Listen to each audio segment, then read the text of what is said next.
Fala pessoal, tudo tranquilo com vocês? Espero que vocês estejam todos bem. Na aula passada, nós terminamos a aula, né? Vamos só recapitular aqui, com a seguinte pergunta. E se uma pessoa fizer uma compra parcelada, em 6 vezes, por exemplo, com uma certa taxa de juros, como é que a gente vai calcular o valor de juros que essa pessoa vai pagar no fim do parcelamento da sua compra e quanto que ela vai pagar no total? E essa pergunta a gente vai resolver hoje, tá? Com o nosso título de aula com juros simples através de tabelas. Então, o que vai acontecer? A gente tem que entender o seguinte, que quando o valor do juro a ser realizado em uma operação financeira, ao final de cada período é calculado apenas sobre o capital inicial, tá? Certo? Mantendo-se constante durante todo o tempo da transação, dizemos que essa transação foi realizada com juros simples, tá? Então, o que seria um juros simples? Vamos supor que o seguinte, vamos supor que, voltando lá para a situação do celular de R$ 1.000, né? Do nosso exemplo anterior lá da loja. Você vai comprar um aparelho de telefone celular no valor de R$ 1.000. E você tenha uma taxa de juros de 2% ao mês. Se for juros simples, o que vai acontecer? Nós iremos calcular os juros em cima desses R$ 1.000, tá? Certo? Então, a taxa de juros vai ser em cima desses R$ 1.000, vai ser um juros de R$ 20 por mês. Então, como são 6 parcelas, você iria pagar todo mês R$ 20 de juros até terminar de fazer o pagamento do seu aparelho de telefone celular. Todavia, esse conceito de juros simples, ele no mercado financeiro ele não é tão utilizado, tá? Mas a gente tem que começar a estudar um pouco sobre ele para depois a gente adentrar no conceito de juros compostos somente para a gente poder entender como é que funciona. Então, é interessante a gente entender o quê? Que esse juros simples ele é calculado sempre em cima do valor do capital inicial e ela é um valor constante, um valor constante de juros. Continua o mesmo todo mês, independente de quantas parcelas faltem para você pagar. Um exemplo de outro tipo de juros, só para a gente poder entender a diferença dele para os outros, é a seguinte. Quando uma pessoa ela trabalha, por exemplo, ela vai financiar uma casa, tá? Vamos dar nomes aqui a uma das instituições bancárias que mais financiam, que é a Caixa. É comum que as primeiras parcelas elas possuam um determinado valor e as últimas parcelas possuam um valor um pouco menor. Vai diminuindo em função do tempo. O que é isso? Porque foi calculado em cima do regime de juros compostos. A taxa de juros vai diminuindo, tá? Mas entre o conceito de amortização, parcela variável, que são conceitos que não cabem para a gente nesse momento. Então vamos continuar aqui. Então a gente vai chamar de montante o valor final da transação financeira, que corresponde à soma do capital e do total de juros. Então, lembra aquela coisa que a gente falou? No final dos 6 meses a pessoa vai pagar quanto, né? Isso é o que a gente chama de montante, tá? É o valor que a pessoa vai pagar ou vai receber no final da transação financeira. E vai corresponder à soma do capital e dos juros. Então, o montante a gente é a letra M, tá? Como já era de esperar. Capital a letra C e juros letra J. Tranquilo? Lembrando que esses juros aqui é o total de juros e não o juro mensal ou o juro anual, o juro total da transação financeira. Beleza? Para a gente saber o valor do montante, a gente pode utilizar uma tabela auxiliar, onde a gente vai calcular o montante para cada período pré-determinado. É o que a gente vai fazer na nossa aula de hoje. Essa taxa ela é calculada em função de período de tempo pré-definido como mês, ano, etc. Tá?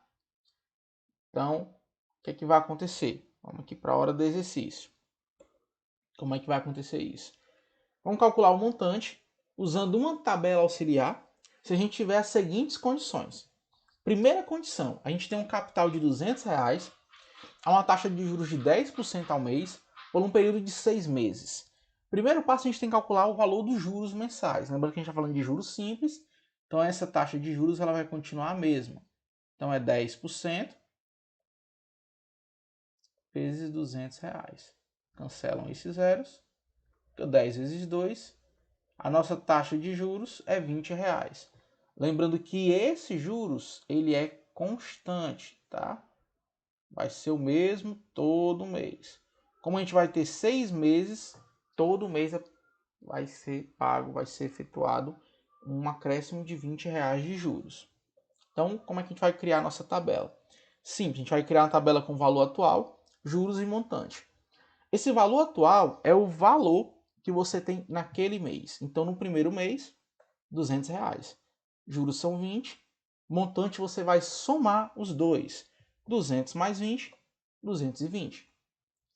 Repare que agora você não tem mais R$200, você agora tem 220, tá? Quanto é a taxa de juros? Continua os mesmos 20. 220 com 20, 240.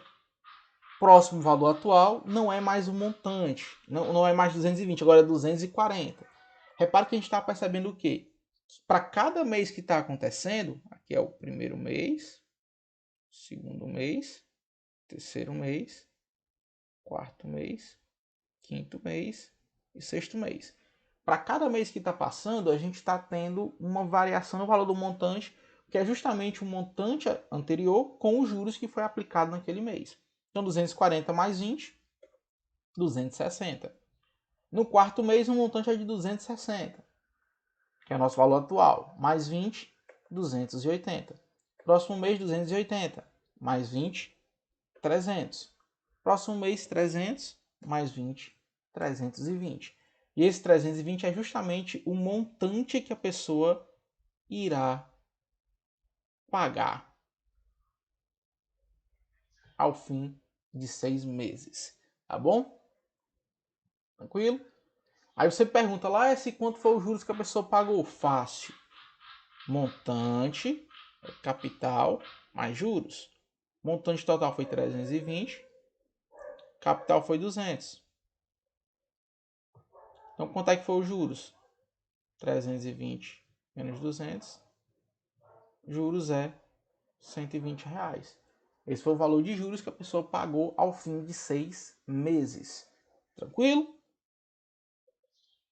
Outro exemplo. Calcule o montante usando a tabela auxiliar se tivermos as seguintes condições. R$1.500 de capital com a taxa de juros de 6% ao mês, pelo um período de 4 meses. Então vamos primeiro calcular os juros. 6%. Multiplica 1.500 de capital, cancela uns zeros. 6 vezes 15, 90. Mais uma vez, é uma taxa constante, tá bom? Então vamos lá, valor atual, R$1.500, primeiro mês, vamos colocar aqui do lado. Primeiro mês, segundo mês, terceiro mês e quarto mês. Foi aplicado R$90 de juros, passou a ter um montante de R$1.590. No segundo mês a gente tinha 1.590, que era o montante do mês anterior, mais 90 de juros, 1.680. No terceiro mês a gente tem 1.680, mais 90 de juros, 1.770.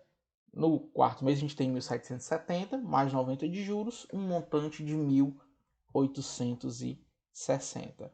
Então repare que o montante que a gente quer calcular é justamente sempre o último montante a aparecer. Tranquilo? Eu tenho outra perguntinha para vocês. Vamos pensar aqui um pouco. E se eu só quiser saber o montante final, o fim da operação comercial? Esse caso aqui, ó. Vamos voltar à tabela. Só esse valor aí que está circulado. Eu vou ter que montar essa tabela todinha. Você diz, Alex, é tranquilo de montar a tabela. Certo, a gente está falando de um período de 4 meses. Tá? Agora imagina só que a compra tivesse sido um lote, um terreno, que fosse em 24 meses. Tivesse sido uma moto que fosse em 48 meses. Tá? Você teria que fazer uma tabela com 48 linhas. Ia dar um trabalhozinho exagerado. Tá bom? Então, o que é que a gente tem que entender? Se eu só quiser saber o montante final ao fim da operação comercial, ou se eu quiser saber somente os juros totais ao fim da operação comercial, eu posso utilizar uma fórmula, tá? Uma fórmula padrão, uma equaçãozinha, uma funçãozinha que relaciona justamente montante, capital, taxa de juros e o período. Com isso eu consigo descobrir, tá? Mas isso é assunto para nossa próxima aula. Beleza? Então, galera, mais uma vez, obrigado pela atenção de vocês, tá? Espero que vocês tenham conseguido compreender o nosso conteúdo de hoje. Qualquer dúvida que vocês tenham, podem ficar à vontade para deixar um comentário ou lançar a pergunta para a gente. A gente tenta te ajudar da melhor maneira possível, tá bom? Então é isso. Obrigado pela atenção de vocês e até a nossa próxima aula.